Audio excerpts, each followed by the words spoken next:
Excitement certainly growing over the Grand Prix, but first, a pretty serious subject. There are thousands of people in our state considered missing. Their families left living with the pain of not knowing what happened to their loved ones. But they're getting a little bit of help. Some of those families finding comfort and strength in one another, relating to someone who knows what they're going through. Fox News' Camila Mary with more on an event held for families just like that.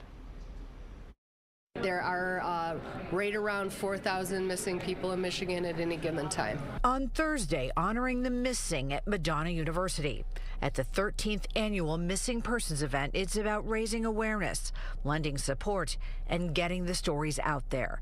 Kevin Graves was 28 when he vanished from the Electric Music Festival in Rothbury in 2018. What have all these years been like for you and your family? They've been hell.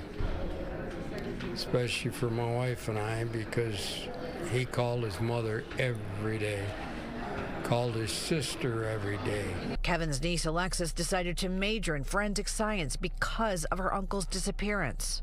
It pushes me so much harder because I want to help as many families as I can get the answers they need, and maybe even help our family along the way.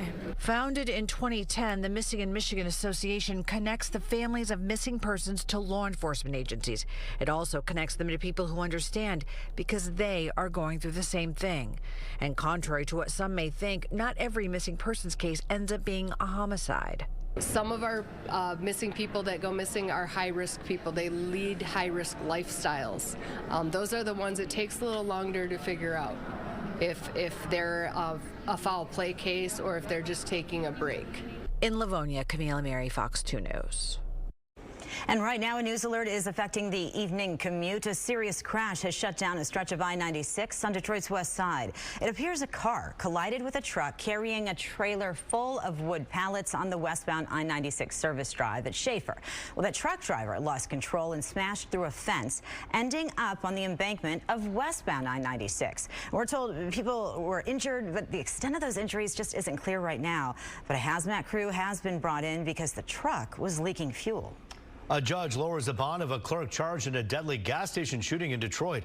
Al Hassan Ayash is accused of locking 3 innocent customers inside of a store before another man opened fire, killing one of them. He's charged with involuntary manslaughter, and his bond was set at $100,000 cash. But today, Judge Kenneth King reduced that to $100,000, 10%. That basically means he can go free for paying a bondsman $10,000. Ayash will be on a GPS tether and house arrest if he posts that bond. He's due back in court next month.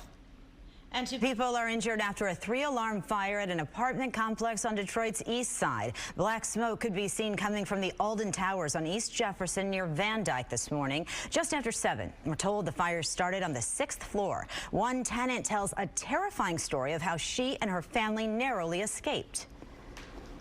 Black smoke, horrible black smoke. We got stuck in the in our apartment. We tried to get out 2 times. We couldn't get out, and we didn't hear alarms or lights flashing. I had to turn on my flashlight on my phone, and that didn't even work. So we had to crawl up against the wall just to get to the stairs.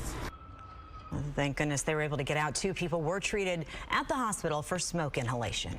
While Detroit is revving up for the return of the Grand Prix to downtown. Yeah, this is really exciting. Preparations are being finalized with the festivities starting in just 8 days. Fox 2's Charlie Langton with us live with the exciting details. Hi, Charlie. Hello, Amy. Yes, I'll tell you what, I am so excited about being downtown Detroit because I remember when the Grand Prix used to be in downtown Detroit. I'll get to that in a minute. But where am I sitting? I'm on the bleachers at, I think, one of the best spots for the race, Atwater and St. Antoine. Ken, if you could just pan over a little bit, there is what they call the pit lane suites. Very high rollers there will be able to sit and watch the cars as they go into the pits. Kind of double-sided pits. There's different lanes for the different pits. Now, overall, let me give you some fun facts here about this Grand Prix. First started back in 1982. It was in Belle Isle since 1992, and then it will be back here. Again, it's been over 30 years since the Grand Prix was back in the city of Detroit. It's a 3-day race, and Amy, as you said, it starts next Friday. I can't believe it. Friday, Saturday, Sunday, 6 races in all for 3 days. And oh yes, Friday, free Prix day. Come on down. You can watch all the races. It should be a lot of fun. There's also things to do after the race, like the Big Boy concert. He was with Outkast. I know you've got your tickets for that. That's kind of down that way a little bit. But there'll be so many things. A very exciting day. In fact, a lot of the community leaders, the mayor, and the people putting on the event, they spoke earlier today, not too far from where I'm sitting right now. Take a look. There's 15 cities in the world that have this opportunity, and we are one of them. Obviously, talking about the Chevrolet Detroit Grand Prix presented by Lear. We have strategized on parking. We have strategized on keeping all of our communities safe, those who live, work, and visit this event, and we are just super excited. It's been 32 years since the Grand Prix was last in the city of Detroit. But this year, Friday through Sunday, June 2nd through the 4th, get ready, Detroit, and free Prix Day is Friday, June 2nd. You're going to see a lot of our mounted officers down here. Those are the horses, so don't, they're just so welcome with the community, and we're going to have a lot of them out here, as well as officers on foot. And nothing will be taken away from the neighborhoods. The chief will be working with the feds and others to make sure everybody's safe. Oh, and just for the race weekend, the speed limit's going to be changing. We have decided that we're going to raise the speed limit for the race cars on the track for that weekend only to 200 miles an hour. I think that's just for the Indy cars on the racetrack. Anyway, remember when the Grand Prix was down here in Detroit before? I worked down here in the 80s when the Grand Prix was here. It was fabulous. The streets were filled. Businesses benefited.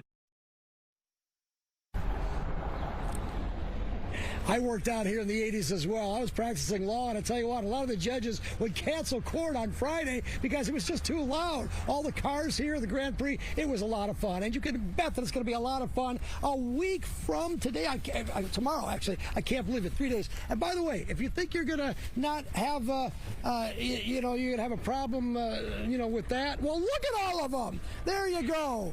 There's plenty of places to, do your business, and it's all good. All right, one other little thing. Parking, always going to be an issue. The city officials say it's not going to be an issue. There's a lot of ability to park away from the track and then be shuttled here. You can go to parking. It's DetroitGP.com, and there'll be a lot of parking issues, but just get here early, and you can park and go over here. It's not going to be a problem. Anyway, like I say, those are the big suites over there for the pit, which is going to be a lot of fun. I am looking so much forward. I can't wait for the Grand Prix. It's going to be so much fun. Again, parking, if you're worried, DetroitGP.com. I think there's some people on the track already.